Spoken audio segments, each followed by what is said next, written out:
السلام عليكم يا احلى متابعين، ازيكم؟ يا رب تكونوا بخير دايما.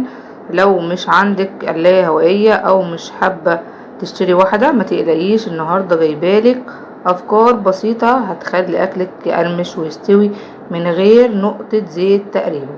ويلا نشوف بديل السهل اللي في كل بيت. طبعا اول حاجة كده هنعمل ايه؟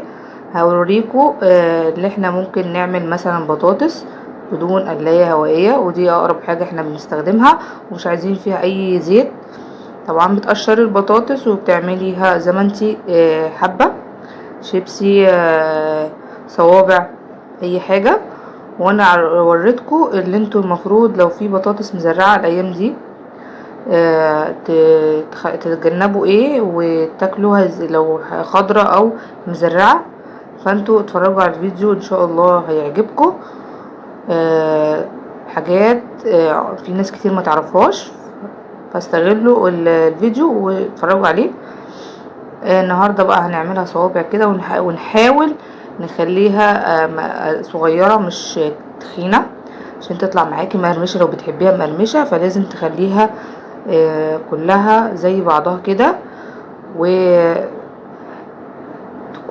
مش كبيرة يعني مش تخينة عشان تتحمر معاكي من كل الجهات. بعد ما قشرناها نغسلها طبعا وننقعها في شوية مية وخل. لو حابة تسيبيها ساعة، نص ساعة، ساعتين، مية وخل. بيطلع النشا منها وخليها تقرمش معاكي. تمام. وبعد كده بتضيفي عليها بقى الملح والفلفل الاسمر، ربع معلقة فلفل اسمر حسب كمية البطاطس، وشطة وكمون. دي احسن توابل للبطاطس بتاعتنا. وحاجة بسيطة جدا من بابريكا. ممكن تحطي رشة من التوم باودر ولو حابة، لو مش حابة خلاص. فدي انا بحب الصراحة احط 3 مكونات بس فيها: الفلفل الاسمر والملح والفلفل والكمون ورشة شطة ومعلقتين زيت او معلقة زيت واحدة تغلفي بيها كل البطاطس بتاعتك.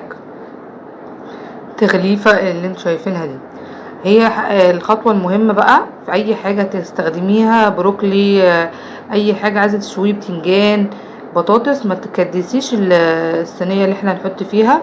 هتحطي ورق زبدة او مش مشكلة اي حاجة تحطيها، صاج عليه شبكة لو عندك متوفر، او تحطيه كده بدون اي حاجة، بس تصفي منه اي مية وتدخليه على الرف اللي في النص بتاع الفرن العادي.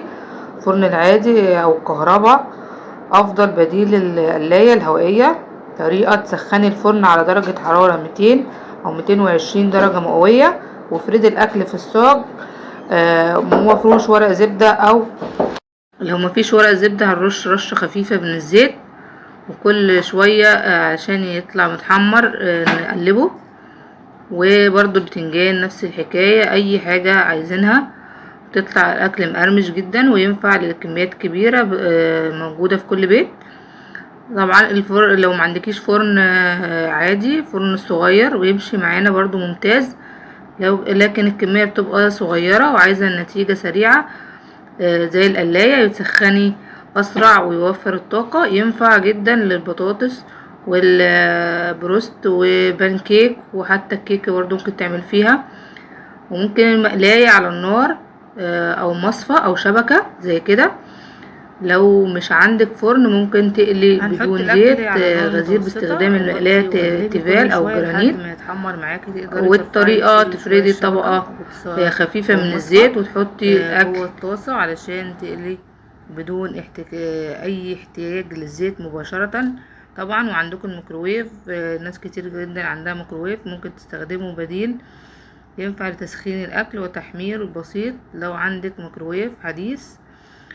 طبعا الطهي على البخار زائد التحمير الخفيف للبروكلي والبطاطس او حتى الفراخ، سلقة خفيفة وبعد كده على البخار. بعدها تحمريه سريع في الطاسة بدون زيت.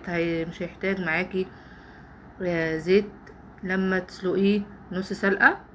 نصيحة بقى عشان النتيجة تبقى حلوة. قطعي الأكل بحجم صغير متساوي، افرديه في الصينية واحدة بدون تكدس. استخدمي رشة زيت خفيفة ببخاخة أو فرشة. قلبيه نص تقليبة علشان يتحمر من كل الجهات. متنسيش تسخني الفرن قبلها. جربي البديل اللي يناسبك وقوليلي تحت في التعليقات جربتي ايه وطلع معاكي حلو. لو الفيديو عجبك ما تنسيش تعملي لايك واشتراك في القناة علشان يوصلك كل جديد، واستنوني وصفات تانية سهلة واقتصادية. سلام مؤقت.